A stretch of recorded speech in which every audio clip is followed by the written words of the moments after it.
Então é importante entender isso por quê? Porque você vai aceitar que o vermelho e o azul, embora o azul tenha uma frequência muito rápida, pise muito mais vezes no chão, enquanto o vermelho pisa menos, tá lento, eles conseguem ir juntos. Assim como um elefante andando devagar consegue ocupar o mesmo espaço ao mesmo tempo que uma formiga muito rápido. Entendeu? Um exemplo, um gato muito rápido. Então esse é o fato. Um pneu mostra isso, o pi mostra isso, né? Vai ter a ver a divisão da circunferência pelo raio. É proporcional e sobra um pouquinho, que é justamente esse ponto de encontro entre o início e o fim, que é o alfa e o ômega, onde o ponto zero, como que eu tava, não tinha ninguém aqui, nem na saída nem na chegada. Como que o violeta é invisível se ele tá com a saída do vermelho e com a chegada do azul? É aí que a luz nasce, desse paradoxo. É isso que a gente estuda, né? Mas são fatos que compreendem tudo, né? Isso envolve a jornada messiânica. 3 pontos entre o extremo lento, que é tudo, a emoção vermelha, a lógica, que já passou por todas as cores, o azul, e o enlace de ambos, sentir e pensar, que é o filho, o violeta. Isso é a trindade, isso é a história bíblica, isso é a história messiânica, sabe? E a ciência ia poder resolver todos os problemas se chegasse nessa conclusão. Ainda bem que não chega, porque o problema maior se resolve, né? Porque você entendendo que tudo é cognição, e você resolver a morte, aí sim, na verdade vem um problema ainda pior, que é a eternidade, né? Como que você faz com a eternidade depois? Você vai ter as referências e depois de ter as referências. Por isso que essa eternidade dura 1000 anos, quando contada a partir do tempo. Esse é o milênio, é o ano sabático, é o milênio sabático, o reino messiânico, que é a Bíblia. E outras tradições também sabiam que existia, que é o processo da consciência. Todos os teatros da história é a consciência prolongando os seus ecos. É a espiral se tornando mais densa, mais sólida, né? Para não entrar em esquizofrenia, para não se autoatropelar. É só o movimento se mantendo em constante coerência. Porque como que você vai se tornar, como que você vai ser o que você é? Em nome de Deus, eu sou o que serei. Né? Alguns falam, eu sou o que sou, serei o que serei, porque tem esse paradoxo. Como é que você se mantém sendo o que é, sem estagnar? E voltar pro ponto zero, morri. Como é que Deus continua se transformando, porque ele tá vivo, ele é movimento? Como que Deus é movimento eterno, sem deixar de ser o que é? Sem deixar de manter sua palavra, sem deixar de manter a coerência. Como Deus se transforma tanto sem deixar a coerência para trás? Como? Porque as cores se movem junto com a luz. Entende? Deus não precisa ficar para sempre parado para as cores estarem nos seus lugares aqui. Ele pode se mover. As cores, elas são perspectiva das suas laterais. Elas se movem juntas. Se Deus se mover, a observação divina se mover, o laranja vai se ver aqui no lugar do verde, sem deixar de ser laranja. Porque o vermelho veio junto, o amarelo veio junto. Então ele trocou de lugar sem deixar de ser o que é. Né? Por exemplo, agora, você vê Israel, que era a lógica, no lugar dos povos pagãos. São macumbeiros, talmudistas, cabalistas, entendem tudo isso. Toda essa magia que era nossa, o mundo, os povos pagãos esqueceram. Israel sabe, Israel é mestre agora no Talmud, na magia, nessas verdades cognitivas, nas verdades quânticas. E é proibido pra Torá, proibido pra eles. Eles estão do outro lado. E os povos pagãos que estavam do outro lado, Cristo, o rei deles, foi pra lá, abocanhou todo mundo e trouxe todo mundo pra Torá. Os povos pagãos hoje se tornaram cristãos, crentes lineares, binários, enquanto Israel virou macumbeira, entendeu? Verteu. Sem deixar de mudar a coerência. Assim as cores, assim a jornada consegue contemplar o seu contraste, sem se perder. Porque se ela se perder e se tornar o contraste, ela não contemplou. Entendem? O porquê da ida e da volta? O porquê da manutenção do erro? Que vislumbra o acerto. Esse é o sacrifício de Deus, do Messias, seu próprio filho. Sua própria parte completa, aguentando o contraste para fazê-lo válido. E, portanto, o retorno solidificar a partida. O que torna toda a consistência da realidade algo esplendoroso. Mas é lógico que isso é complexo, isso é pra vocês. O povão não entende nada. O povão não sabe nada. O povão tá viajando. Você não precisa convencer o degradê infinito. Você tem que acordar aqui no centro, ó. Se as cores centrais acordarem, o degradê vai se posicionar.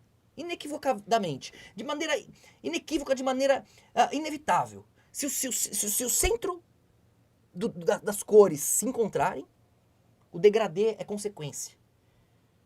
Então nosso esforço aqui não é pra convencer a gentalha, mas para acordar os mestres que estão lá perdidos, afogados entre eles. Certo? Aí o resto é consequência. Aí é degradê. Aí é eco. É lógico que eu quero quanto mais gente para entregar para Deus, Quanto mais pessoas amando, admirando, honrando, vendo o esplendor de Deus, mais feliz eu estou. Mais valeu a pena os erros, a ignorância, o egoísmo, a nossa tentativa de sermos como ele, mergulharmos na escuridão e fazer do nosso jeito. Nós falhamos, é dolorosa a escuridão, é solitária, nem Deus quer ficar lá. Deus se limita, se fraciona em 7 ângulos que faz o infinito dentro dele, como as 7 cores fazem o infinito dentro de si. O infinito de cores, desses 7 centrais. Deus se limita, a vida é limitação. E a partir do momento que nascemos limitados e completos, no espírito, a limitação não permite que o meu espírito seja completo, aqui a gente se sente revoltado.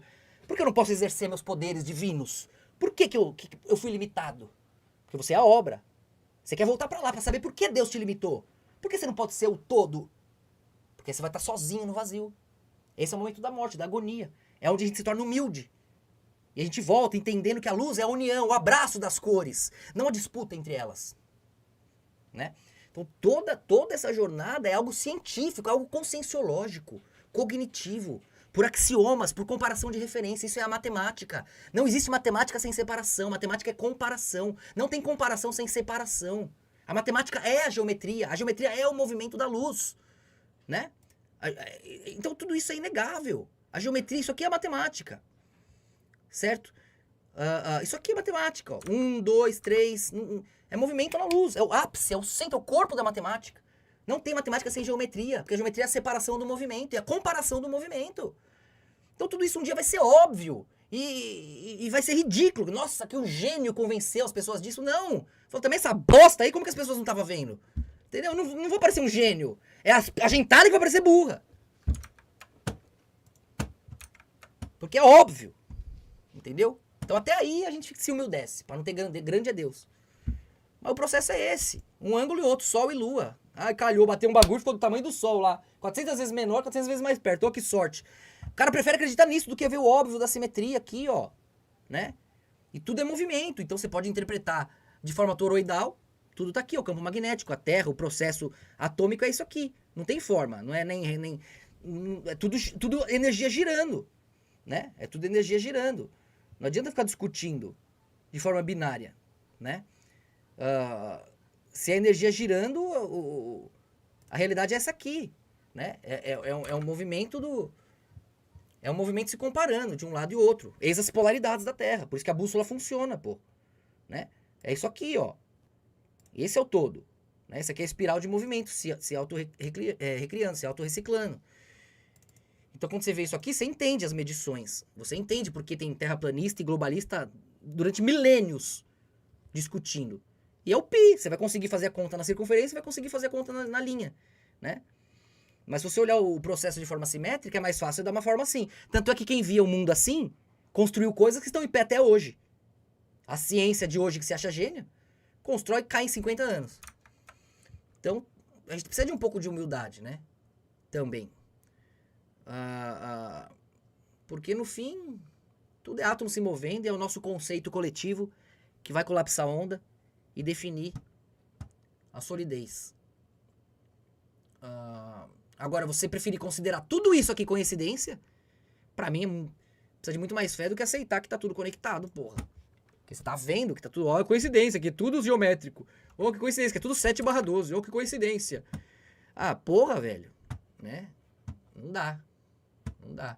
Isso aqui que você vê, ó, da espiral Fibonacci refazendo a Torus, ó, te explica o pentagrama, tá? Que é o processo de você usar seu próprio passo para ir adiante, né? Que tá aqui, ó, o Fibonacci usa o próprio passo para ir adiante, ó. Aí você entende como que ele vai de Fi para Pi, né? Tá aqui, ó, um Fi do lado do outro, ó.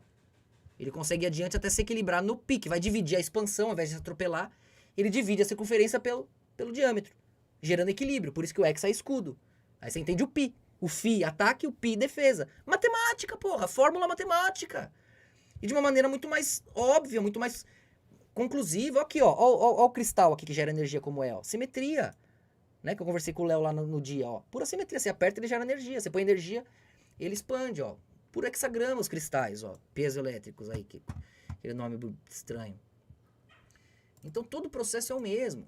Quando você para pra analisar, aí você vai ver a Nossa Senhora pisando na serpente, que fecha esse processo aqui, ó, né? Vai ser a mesma coisa que as mitologias, ó. A Ouroboros, ó, ao redor da Terra. E toda a mitologia é a mesma coisa, pô. Tudo isso é coincidência. Gênio é a ciência que tá falando que explodiu tudo e demos sorte. Pelo amor de Deus, sem nós só tem átomo, pô. Sem nós não tem pedra, não tem mundo, não tem líquido, não tem sólido. É líquido em comparação a nós, não era átomo, era probabilidade. Então, por mais óbvio que pareça, a gente precisa de paciência para conseguir ir adequando isso, né? À realidade. Porque, de fato, a cegueira foi repetida muitas vezes. E tinha que ser mesmo, o processo era esse, né?